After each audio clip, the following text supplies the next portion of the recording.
Peace and blessings, and welcome back to the Heritage Hip Hop Podcast. This episode is brought to you by Transparent Credit Repair, the superheroes of the financial literacy and credit repair world. If you're looking to fix your credit score and to change your financial situation, you could go to Transparent Credit Repair by going to www.heritagehiphop.com and going to the bottom of our page and clicking the link for Transparent Credit Repair. All you have to do is click the link and you'll change your life. You're one click away from changing your financial situation. So remember, go to www.heritagehiphop.com and click the link for Transparent Credit Repair to help change your life. On this episode of the Heritage Hip Hop Podcast, we talked to MC from Brooklyn. That's right, we're going back to New York. And what he talks about and believes in is not only making honest music, but being truthful to who you are and what you believe in.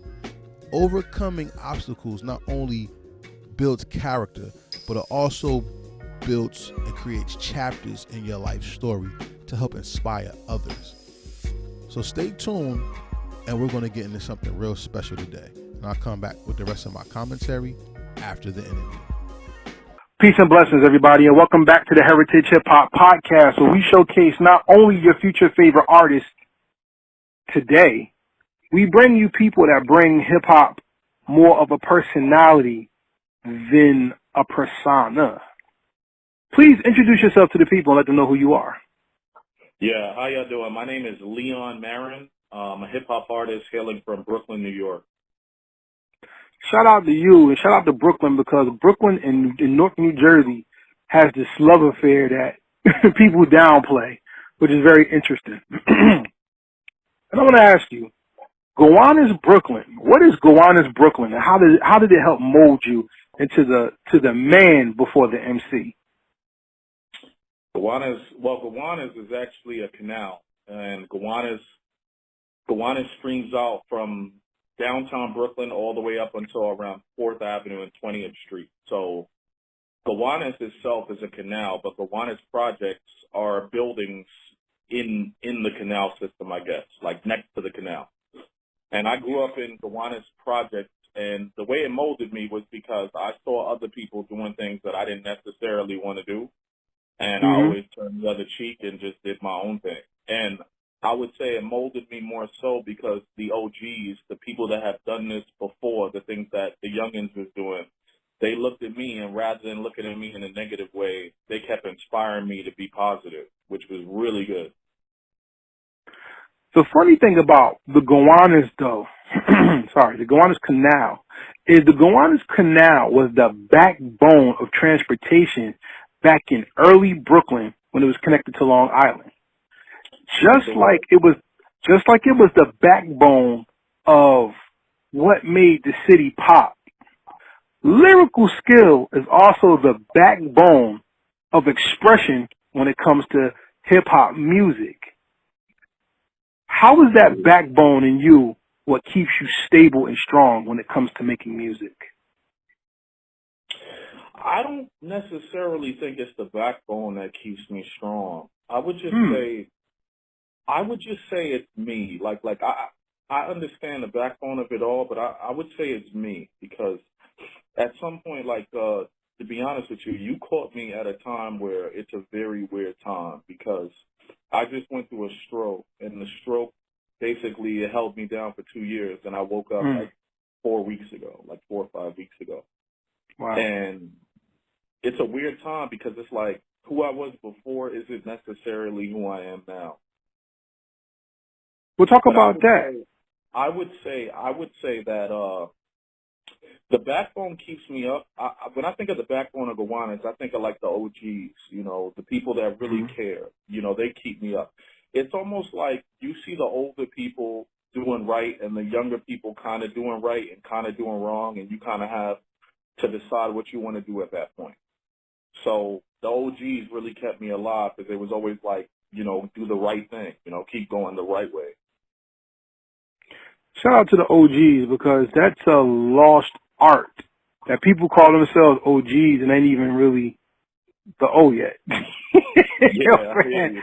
It's still young, but I think being an OG is knowing the difference between the lesson to be learned and the lesson to be taught.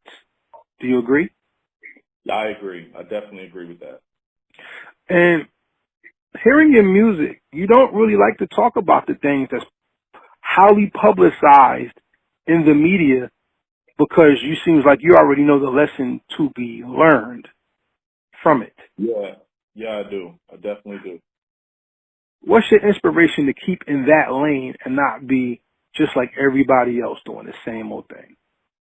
I feel like my inspiration is myself and other people.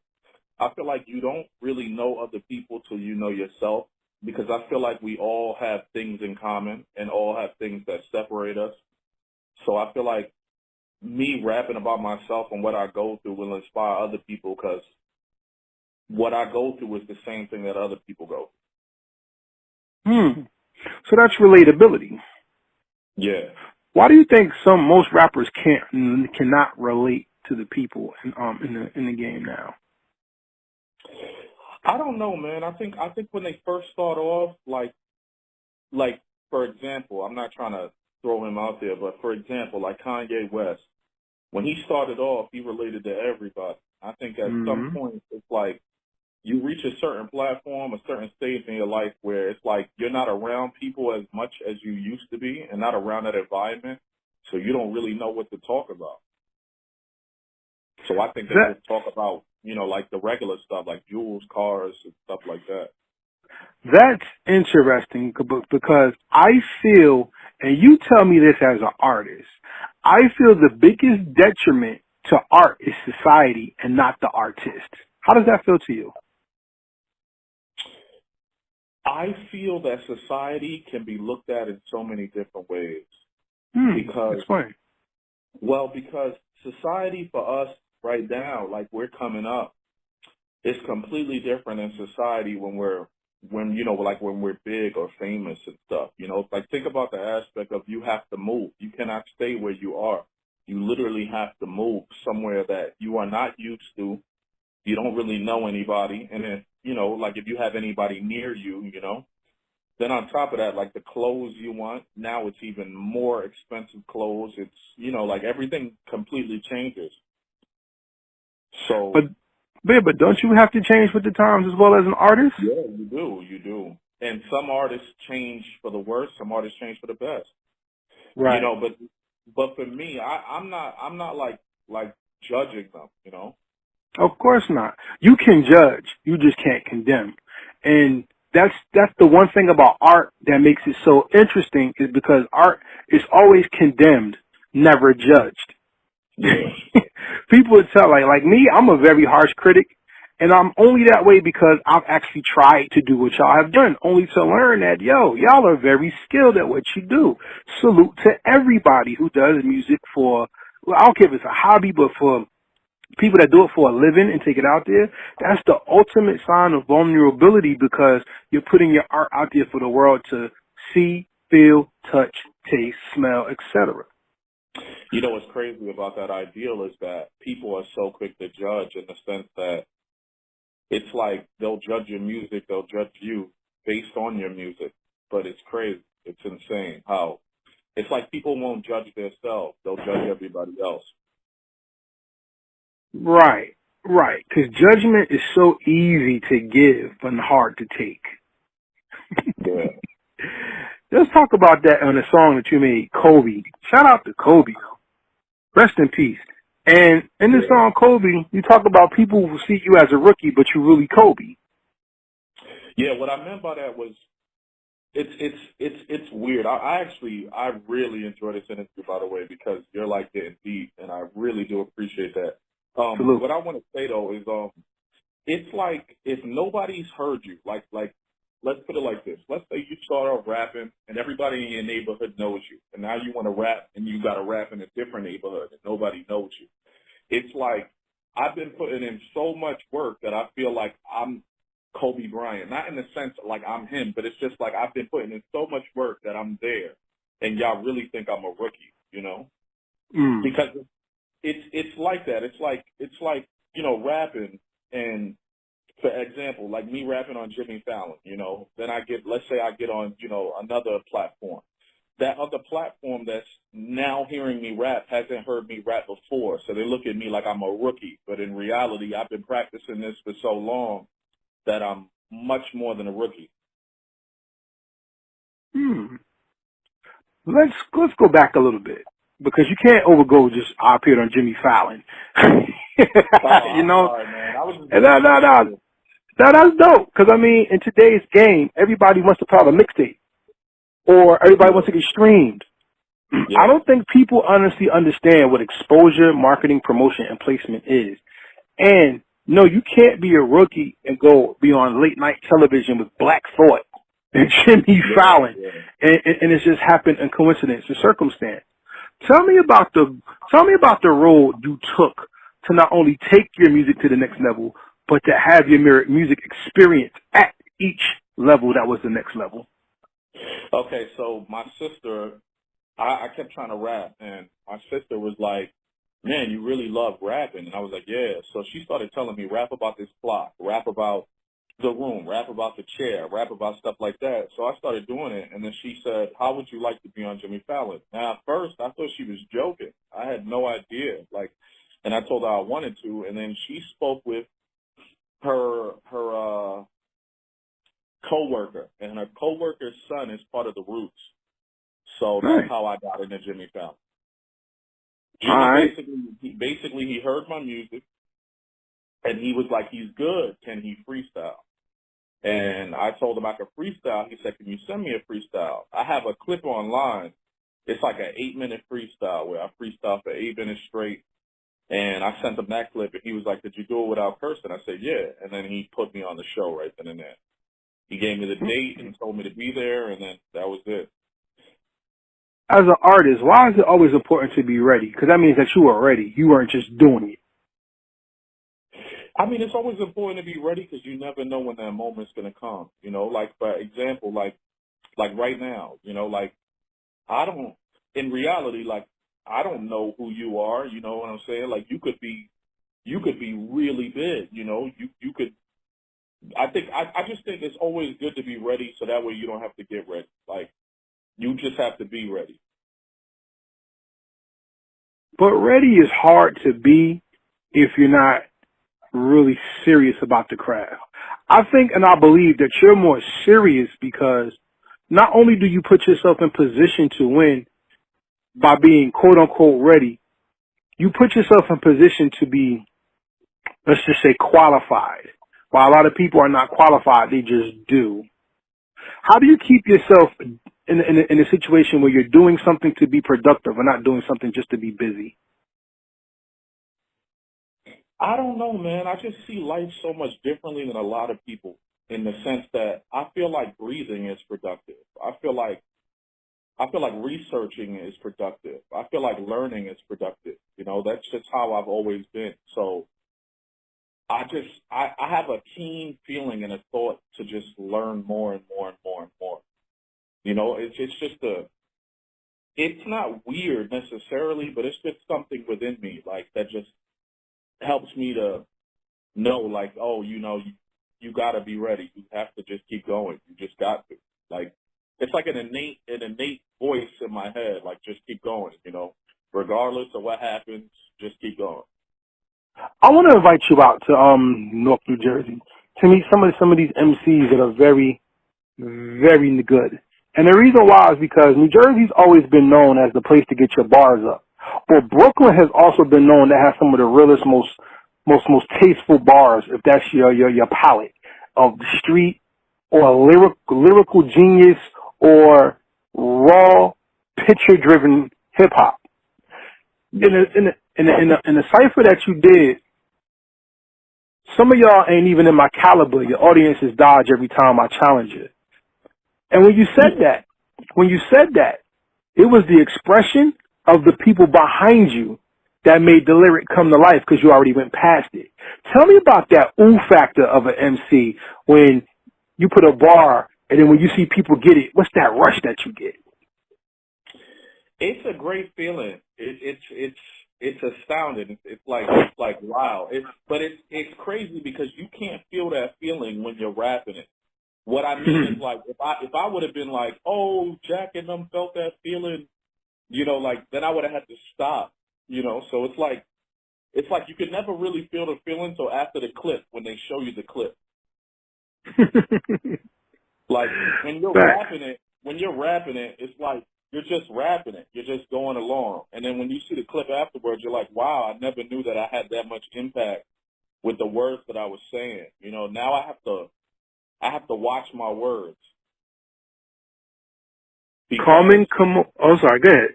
Yeah, because at the end of the day, you always want to put out something positive, not anything negative. So you have to watch your words in that essence, Like, even right now with the whole Black Lives Movement, everything as far as that, it would be very bad for an MC to put out something negative,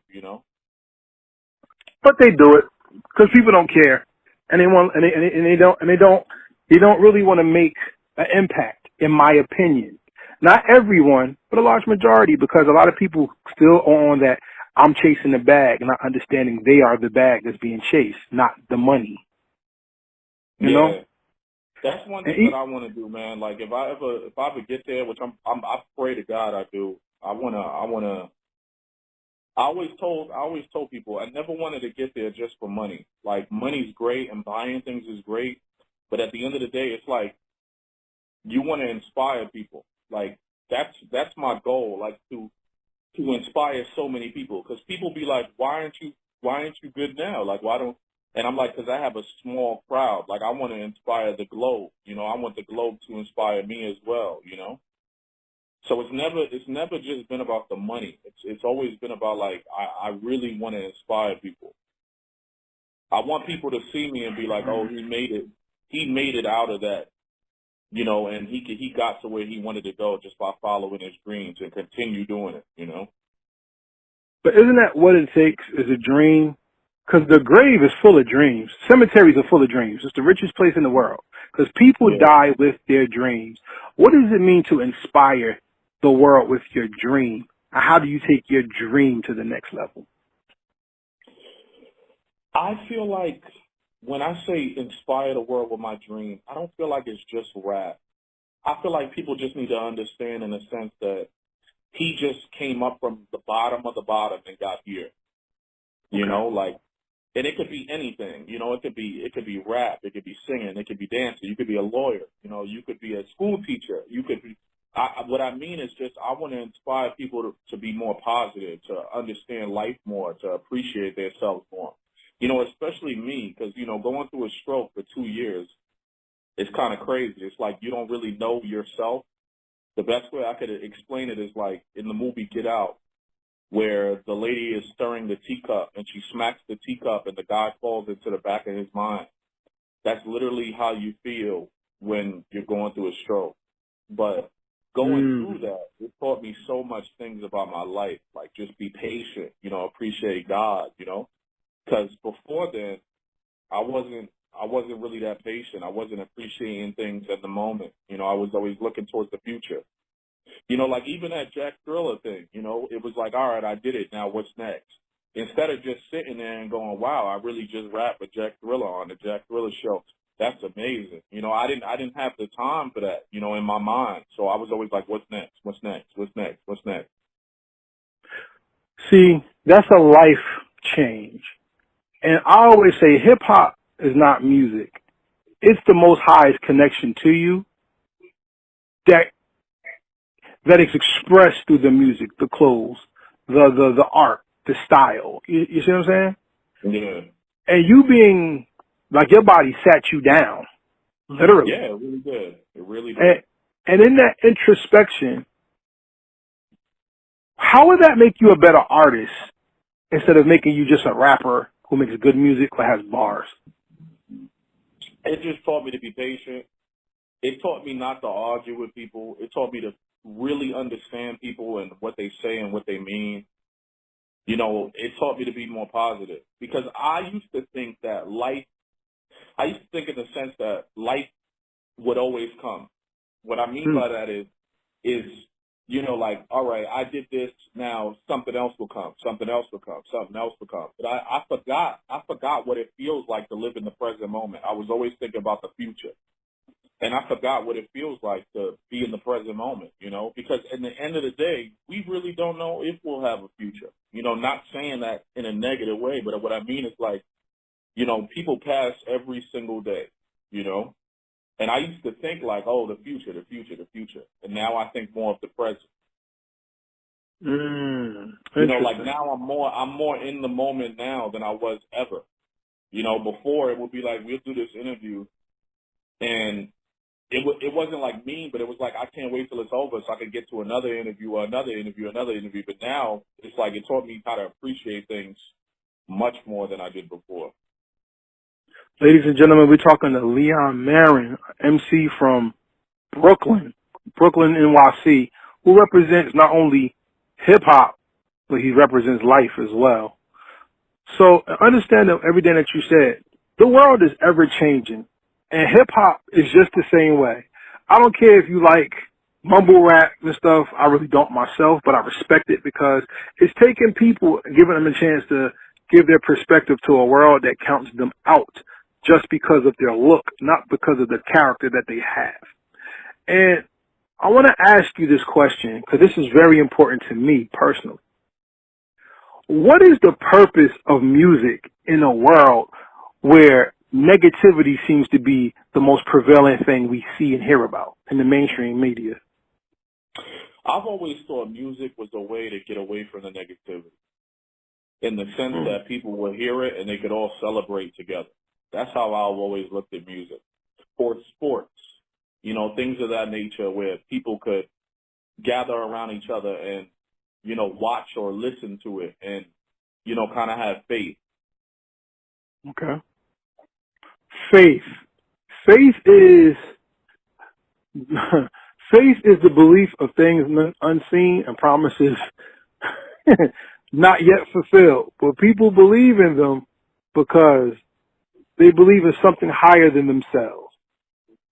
Has hip-hop taken you to your higher self? Yes, definitely. How so? How so?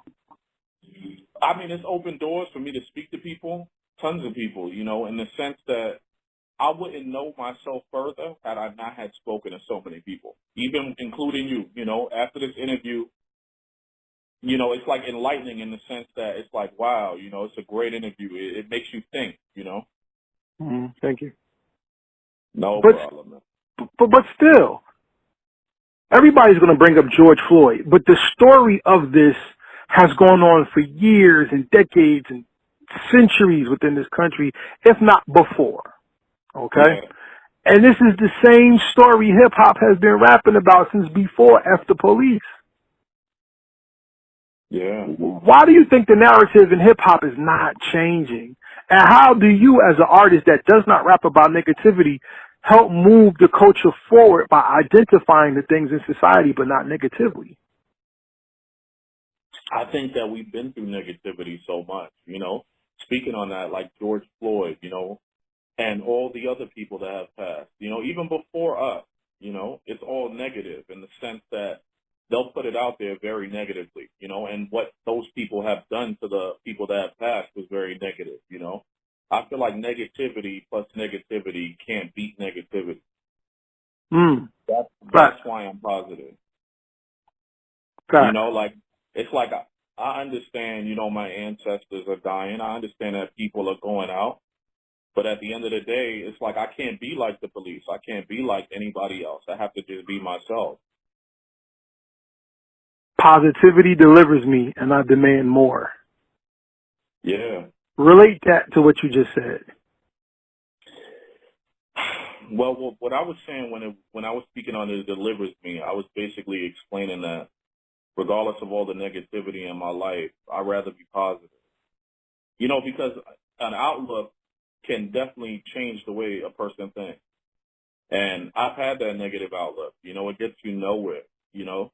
I feel like, in a sense, life, we control it. Because when you start saying negative things to yourself, you start noticing negativity around you. But the more positive you say to yourself, you start noticing positivity.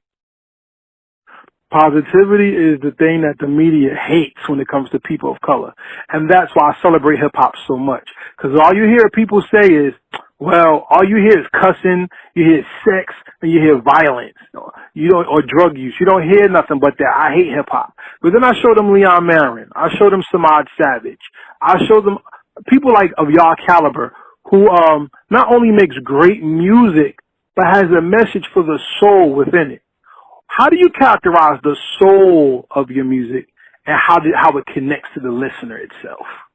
So my soul, literally, I would say my soul is like without words. It's just. I'll explain where I first started making music. I first started making music because I was in class. My father passed away, and the teacher basically told me, it's all right. The teacher basically told me to explain how I feel in a poem. And I got in front of the class and I started crying. And I broke down the poem and I broke down in tears and I fell to the ground. But it was the most gratifying feeling I've ever felt, in the sense that instead of holding it all in, I let it all out, regardless of who felt the way or whatever. So I would just say it's an amazing feeling to just let it all out. Like, I feel like so many people in the world are holding on to so many things, and they should just let it out. That's a catharsis moment. You reached your moment when you went to your next level. I'm gonna jump on that a minute. That's what we call therapy, and hip hop has been therapeutic for so many people, and unfortunately, even though it has been that for people, a lot of people take it for granted, and the people that do it for granted as well. Do you understand what I'm saying? Yeah, I do. So my question to you is, as an artist, how do people take you for granted and not appreciate the art that you create? I would say just by the numbers, and I would say by not supporting. If people really like something, they should definitely support. And I feel like people follow each other. Right. In the sense of he likes red, I like red too. She likes blue, I like blue too. I feel like people should have their own mind on what they want to do and what they want to attain in life. But unfortunately, a lot of people follow, trends. That's called fad setting instead of trend setting. Yeah, that's what we call it heritage hip hop. Yeah, it's a fad. But see, that's what I mean by they follow fads, because I don't necessarily like all the music I listen to. A lot of it I don't like, but I respect it. And the reason I respect it is because this person, who I don't know, came out of nowhere, put music together and put it out to the world, regardless if people like it or don't like it. That's very difficult to do. And I know a lot of people be like, where's the difficulty in that? But you have to understand, the minute you become a music artist, you're no longer yourself. And what I mean by that is all of you is out there, like your videos, your statuses, people really don't understand that. Like, they think that when they get famous, they have to worry. It's like, nah, you got to worry now, because all of you is out there. All of you is out there. Very good. I like how you said that, because then we go into this point. Today, hip-hop is a genre that grows in front of America, face by face, lyric by lyric, right? Like, there is no A&R now. So people are watching you grow as an artist from when you start, from your horrible-ass track on SoundCloud to maybe a more polished track years later on YouTube. You know what I'm saying? Yeah. But you grow, you experience life, and you get better. You just told me you went through a stroke. God, thank God that you're alive. May the Most High continue to bless you with life. You know what I'm saying? Thank you. But you got songs from years ago that don't equate to the man you are now because of that growth and that change. The song Three Faces compared to the song, well, let's go back to Kobe. How have you grown, and your content has grown with you from that time? I mean, outside of just living experience. I think Three Faces, I just wanted to be very lyrical. So when I make free verses, and the reason I call them free verses is because it's not a freestyle off the head. It's basically a written verse minus the hooks. So That's why I call them free verses. But I think when I make verses like that, it's just to be super, super lyrical. But when I make Kobe, it's inspired from, Kobe Bryant. I have to come up with a subject matter displaced within the song. So that's what I think. I think it's taught me how to think about more ways to put together my music rather than just rapping. Like different flows, different styles, different subject matter. As a lyrical artist, though, you're in the era of the vibe. Oh, so most people are looking to vibe and not literally looking to gain perspective. I'm going to ask you a trick question. As a lyrical rapper, what's more important to you? The delivery so they can vibe, or the punch so that you can blow their minds with a great bar? I would say both. But how do you balance them both out? Like I did with Kobe. Kobe's got a vibe and it's got punches. Do you think that's the lost art of hip hop? Kobe's not like it's a lyrical song, I'm not gonna lie, but it's not like Three Faces lyrical. Right. It's kind of like down to earth, but it's still lyric. So do you think that's the lost art of hip hop, though? That people are vibing so hard they're missing the lyric, or people are being so lyrical that they're missing the feeling that the people want to have?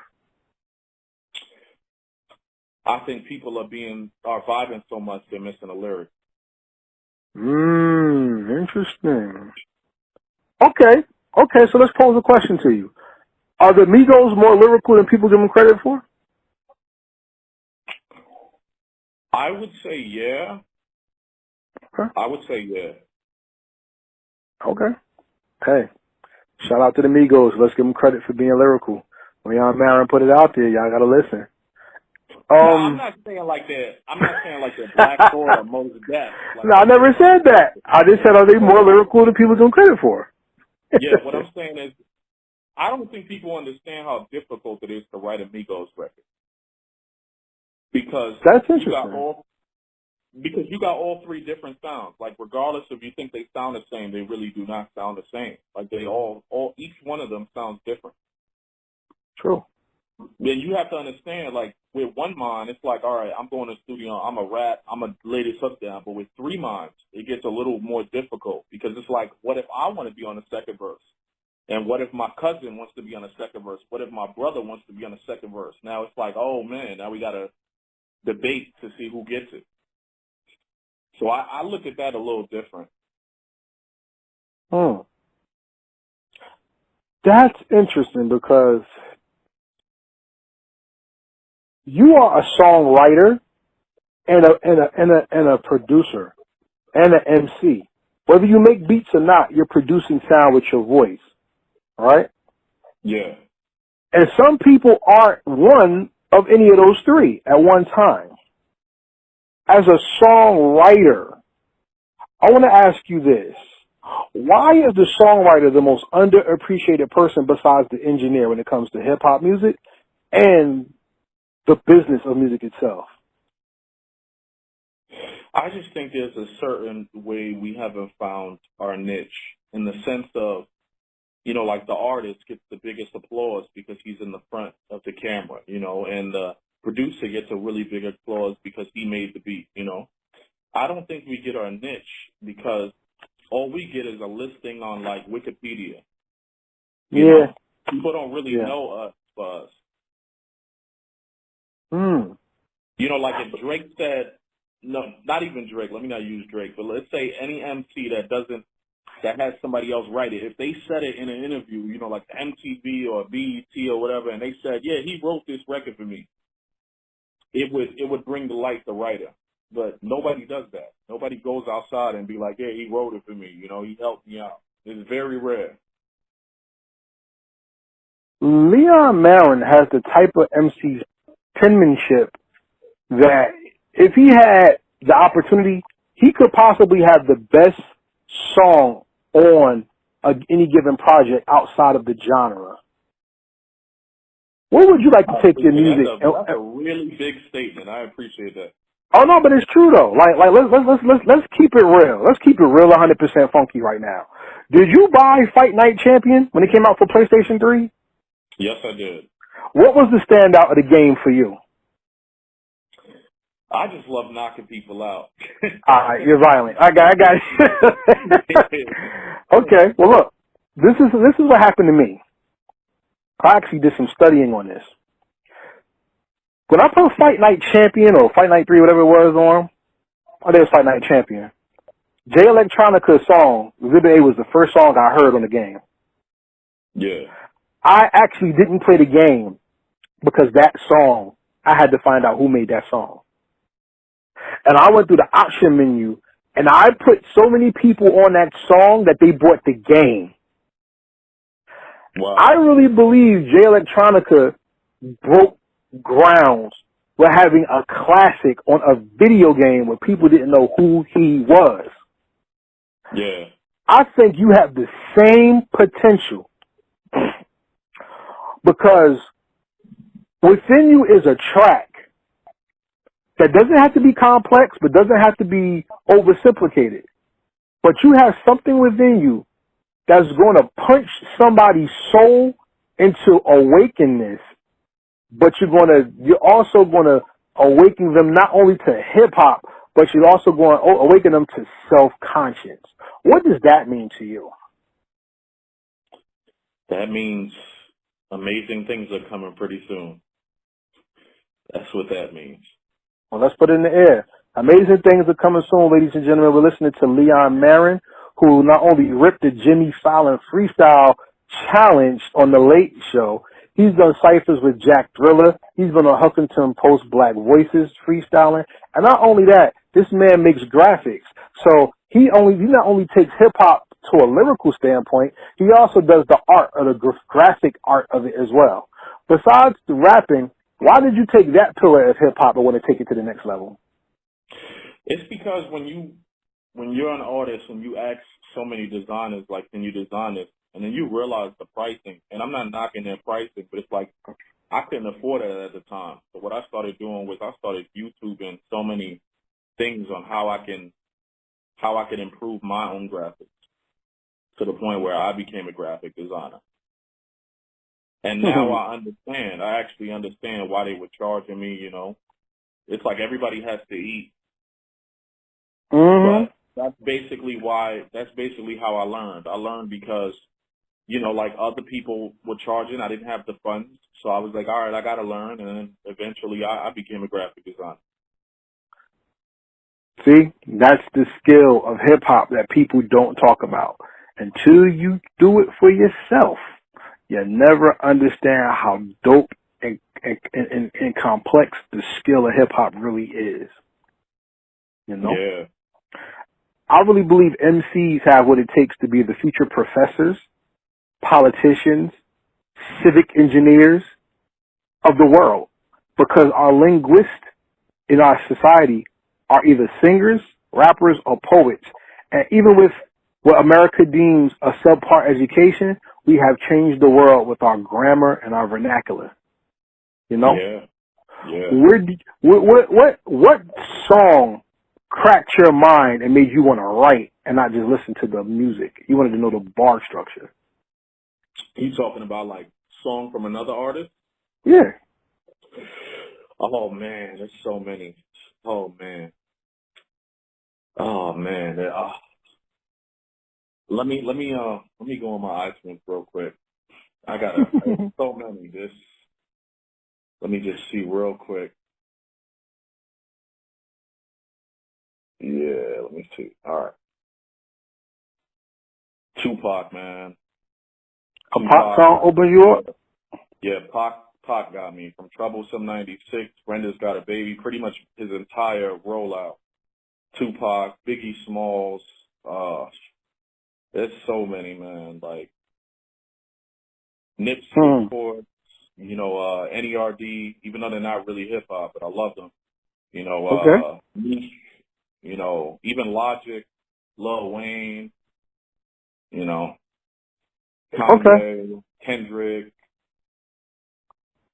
Let's pull back a little bit. Wait. Let's pull back a little bit. Let's pull back. Because I think mainstream artists are too easy. That's why I like the independent scene. because everybody loves the mainstream. You know what I'm saying? And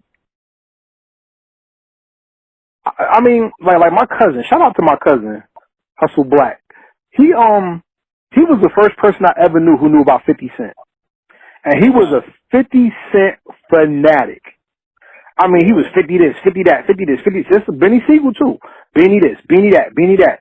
And when everybody start liking him, he's like, I'm good. And I'm like, yo, that's your man. Why you not on it now? And he's like, because when you become mainstream, everybody rides your nuts, and they don't appreciate you for how dope you are at the beginning. And I picked that up from him, and I was like, yo, he's right. Is when you're doing it from your soul, or you're doing it because you're nice and you want to do it, that's when the best music comes out. As an artist, as an MC, how do you listen to music and appreciate it so that it never gets old and you stay in that young love hunger moment within your creativity? Because I just realized I learned to appreciate music for what it is. I don't see it as any more than what it is. I just appreciate the song, you know. A lot of people, they listen to artists and they think they automatically know the person based on the song, but I don't listen to that. I don't listen to music that way. I listen to music like, okay, this is one aspect of something that he may have been going through and may not, but I like it, you know. I think people just assume like, oh, that's the artist's whole life. Like that's exactly who he is. And it's like, little did you know, later on you find out the artist is nothing like that. So I just appreciate the song, not just the artist. So what is it about a song that makes it alive rather than just something that people just go through? Many people would say it's only the lyrics, but I appreciate production, man. Like, I don't know what it is. I can't exactly tell you what it is, but it's like the sounds behind the music. They come alive. Like, I'm trying to explain it the best way I can, but it's crazy. Like, it's almost like if you hear a beat and then you just know exactly what to say on it based on you hearing that beat. You get it? Like when Jay-Z went to Timbaland, you know, and Timbaland played the beat for him and he just started rapping, 99 Problems. It was like, wow, you know, it was like that beat really brought about his mindset to spit about that. With that being said, everybody, I want you to check out Leon Marin, because not only does he make great lyrical content, he makes good songs too. And one of my favorite songs is Lion. Let's talk about that song before we close up the conversation, because Lion, I think I want to feature on Heritage Hip Hop playlist number 5. And just to let you know, I don't make my playlist by putting 30 songs together. What I do is take the essence of hip hop. Back when we used to open up CDs and open up cassettes, and we would read the insert and play the music. So we absorbed it, and the album gave us a feel. My playlists are albums. Okay? Yeah. And I want to take that song because that song has a very refreshing album feel. It's not a filler. It's more of a statement song. Tell me about the song. Who are you making it towards, and what did you want the fans to get from it, or the listeners? I was making it towards a bunch of artists in general, and what I wanted to get people to understand was stop lying. Just be yourself. Like, you don't have to be somebody else in order to equate to where you want to be in life. Like, the best way you could ever be something in life is just being yourself. You know, there's a difference of you trying to be somebody else. I understand that, you know, because we all try. You know, when I started rapping, I saw so many MCs and was like, I want to be like him. I want to be like him. I want to be like him. But eventually, you know, at some point you have to come to terms with, I'm just me, and it is what it is. And that was the whole purpose of the song. It was just basically saying, stop lying. If everybody out there, stop lying to yourself. You want good music, you have to follow the artist and support the artist to make good music. So, Mr. Marin, give everybody your... go ahead, I'm sorry. My bad. Another thing is, if you want to make good music, it's cool to copy other artists, but at the end of the day, when you wake up and you realize, like, I'm not that artist, it's best to make the music that you want to make.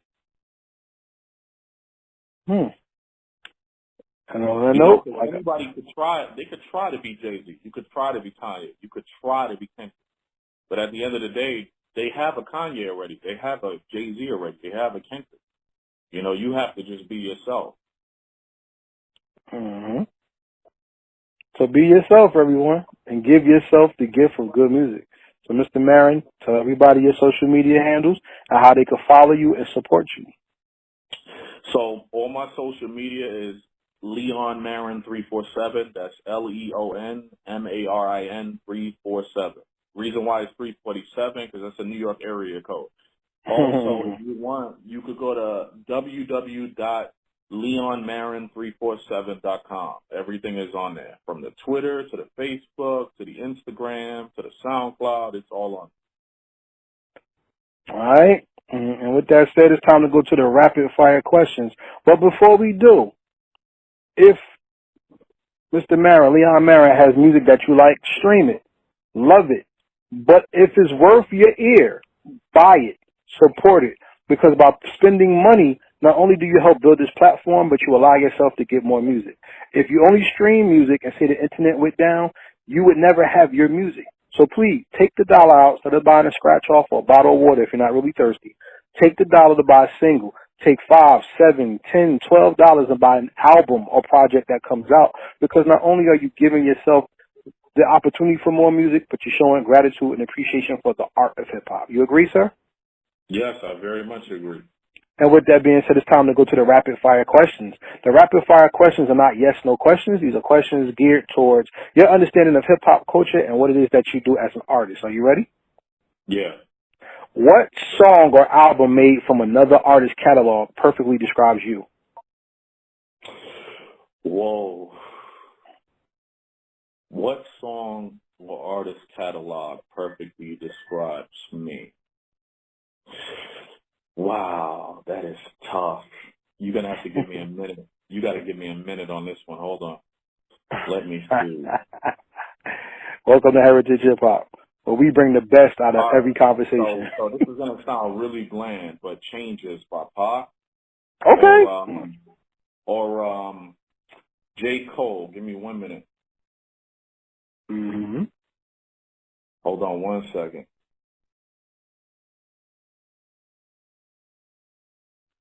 Or K.O.D. by J. Cole. Really? Yeah.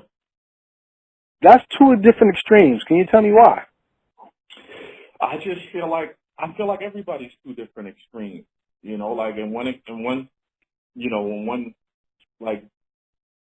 base level you're like really, really good, one base level you're really, really bad, you know. Okay.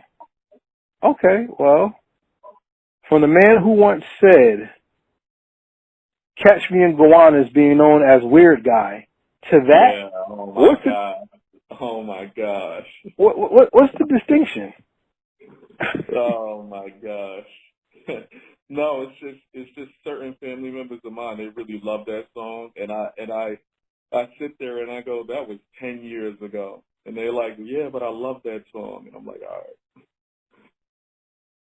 Okay, I'm feeling it. That's what's up. My next question is this. An artist always has to reflect the times they live in, as said by Nina Simone. What do people know about you and the times that you live in once they hear your music?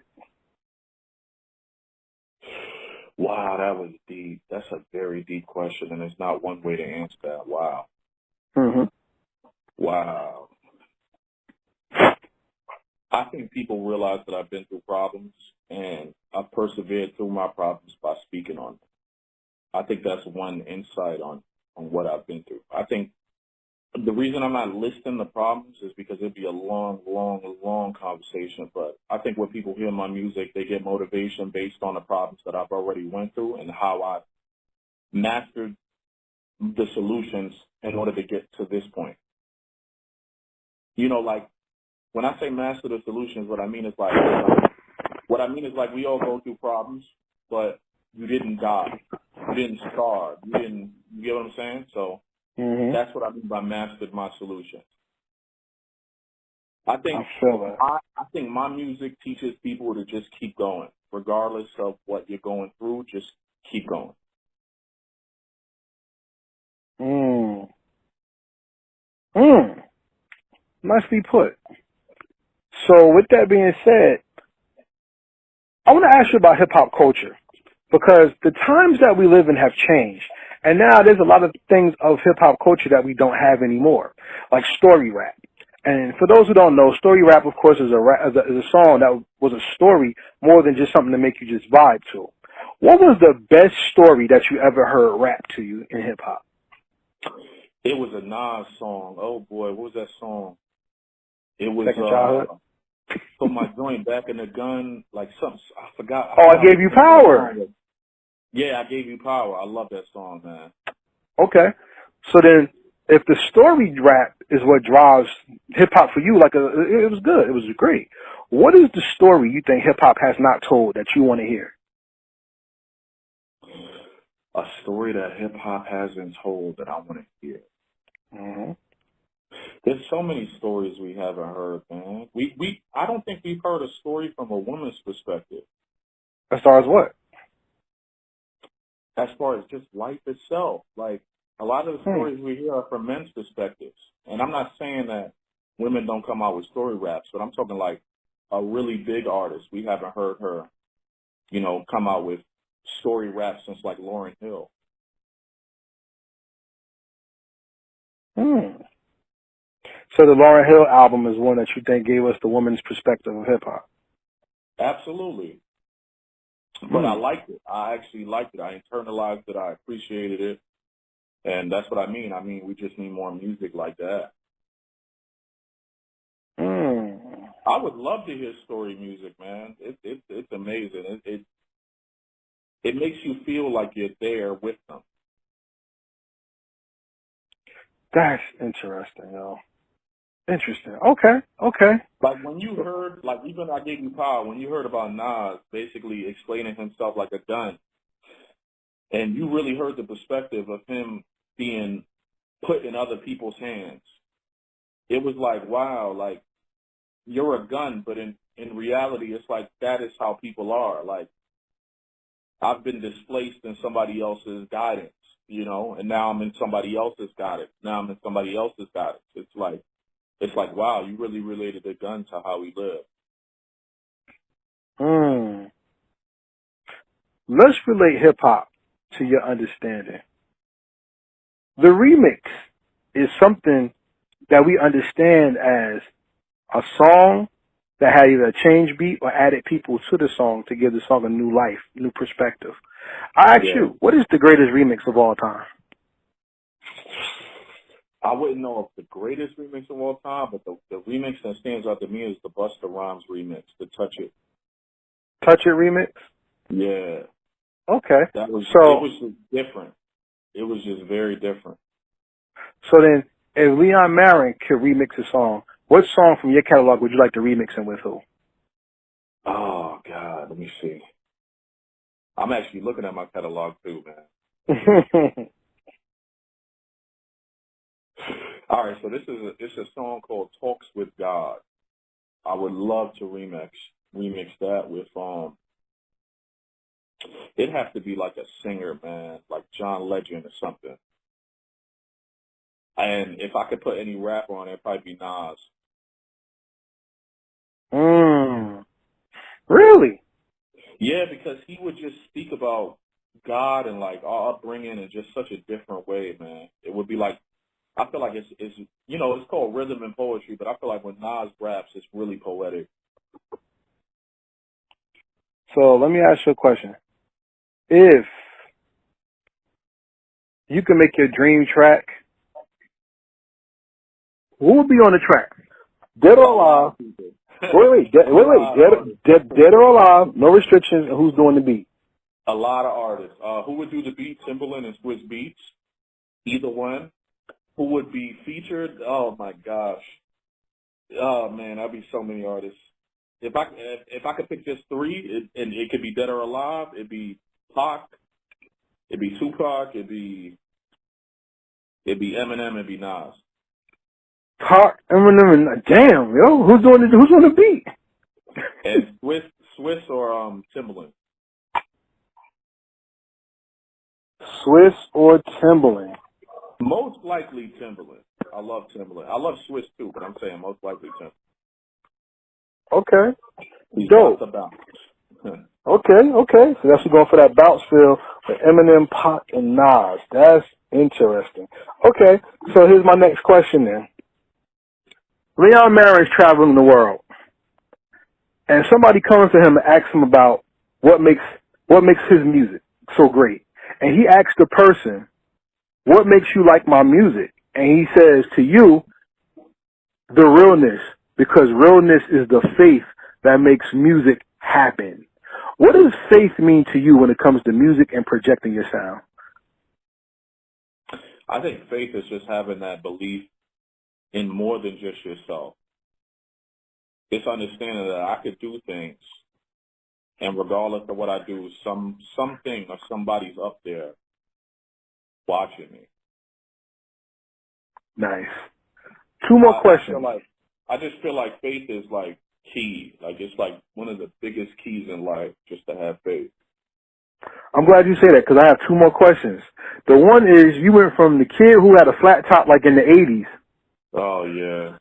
to a man on stage rapping in a blazer about the faith of Jesus Christ. Yeah, I know. How do you balance that, especially when faith is like the bad word in hip hop, especially if you're ever being labeled as a Christian rapper or a person who's spiritual in faith? I just felt like nobody was really doing that. And I felt like my life at the time, I had to do that in order. I don't know. I felt like as an artist, why can't we rap about things we just want to rap about rather than just being called something like a Christian rapper, rather than just being able to rap about things, you know? So that's why that's exactly why I took that and I just went with it. I salute to you for doing it because there's a lot of people who make whole albums about misogyny and death and murder and rape, and then thank God when they get one an award, which is crazy. So, I mean, at least you're putting your perspective out there so people know who you are and why you are who you are. You know what I'm saying? Yeah. So everybody out there listening, this is Leon Marin on Heritage Hip Hop, and we've come to the most important question of the first interview. So that means we have an open door policy, so that you don't have to have an album to come back. I don't interview people just because they're hot. I interview people because hip hop is full of people with stories and perspective, and I want the world to know your story and know your perspective. So we thank you for letting us interview you, but you're always welcome. We're not industry and we're not bougie. We like people to always come back, and we were building this community one ear, one story, and one interview at a time. All right? Yeah. All right, so with that being said, the most important question of our first interview was this. 500 years from now, you're not going to be on this planet. We don't wish any death, sickness, disease, or malady on your family, friends, or loved ones, especially during COVID and the racial inequality in politics in the world going on right now. But your generations and generations and generations to come are going to remember you because you're going to be in the hip-hop museum one day. That's right. You're going to be put in there with some of the greats who have taken the culture to its next level. My question to you, and the most important question is, generations from now, when they see you and they push that red button and your music comes on or they see a live performance of you, what is your legacy and how did you make the world better because you did music? I just want the world to love each other. That's what I want. I feel like so many people are so judgmental and so many people put their judgments out on other people rather than themselves that we're like, it's almost like disbanding the world from being banded together. And I just want to be able to make people feel alive, make people feel like they don't have to judge people, make people feel like I'm good, because we have so much negativity in the world already. I feel like why add even more negativity when I could add positivity? And nobody's saying that I don't have any negativity in my music because I'm a human being, but what I'm saying is I'm just tired of everyone being so negative. So let's make a change in the world, everybody.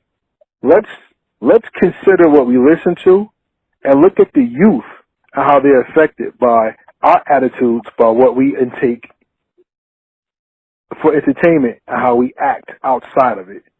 In the written word, it said that David played the demon out of King Saul when he tried to kill him by playing music. So music is very powerful. And it's a pleasure for us to interview Mr. Leon Marin because his music is powerful and making a change in hip-hop culture. We thank him for coming to our program. To everybody that's listening, we say peace, and we out. Thanks a lot, man. The story of Leon Marin is still being written. And salute to him, and we're thankful the Most High had him survive a stroke to come back and take the time to acknowledge his accomplishments. And yet, not only that, but to acknowledge what he's done in the world and to know that it's meaningful and to inspire others with his story. See, your story in hip-hop goes beyond your vibe and your lyrics. It's also how meaningful it is for you to live and to share that perspective, because inspiration is what makes hip-hop great. It's not the fact that you can nod your head and make people dance. It's also the fact that your story can bring the best out of somebody else as well as yourself. So salute to Leon Marin, and may his walk in this journey in hip-hop be fruitful and bring many blessings to not only his life, but the people he loves and the people who listens to his sound. With that being said, this is Karev from Heritage Hip Hop, and this episode is brought to you by Transparent Credit Repair, the superheroes of the financial literacy and credit repair world. If you're looking to fix your financial situation, if you're an artist looking to own your skill and not have somebody take advantage of you, fixing your credit is one of the major steps to changing your life. And if you're looking to do such, go to www.heritagehiphop.com, and on our page we have a link to click for you to talk to the people at Transparent Credit Repair. That's right, www.heritagehiphop.com, and click the link for Transparent Credit Repair to change not only your credit score, but to also change your financial situation and open your wallet up to more money instead of paying out more debt. Before we get out of here, I'd like to say thank you to everybody who's listening. Thank you to Leon Marin for appearing on the episode. I'd like to give a shout out to our team that makes this possible. Shout out to Fatty's Place, our assistant, virtual assistant at that helps put together the graphics and things for the show. If you're looking for a virtual assistant, go to FADDYSPLACE on Instagram. We're going to give a shout out to our resident MC who's in the marketing and promotion and placement, Fire Jaws of Wildfire Marketing. You can look up Fire Jaws on Instagram. Shout out to Transparent Credit Repair. Shout out to Diamonds Entertainment LLC. And shout out to DJ Big A. The Big A Show Season 2 coming real soon. And we want to give a shout out to the Goodfellas. We have a recap show with the Goodfellas that's going on right now. And it's taking off real well. So shout out to the Goodfellas. Shout out to Tommy, Dab the photographer, Shy Montana, and DJ Big A himself. So for everyone out there listening, we thank you for joining us on this journey. Please subscribe to www.heritagehiphop.com. Subscribe to our YouTube page as well. Subscribe, hit the notification bell to know when new videos drop. We have video interviews as well, not just a podcast. So we have a lot of things going on our Heritage Hip Hop Network. If you'd like to donate, click the donate button on the website.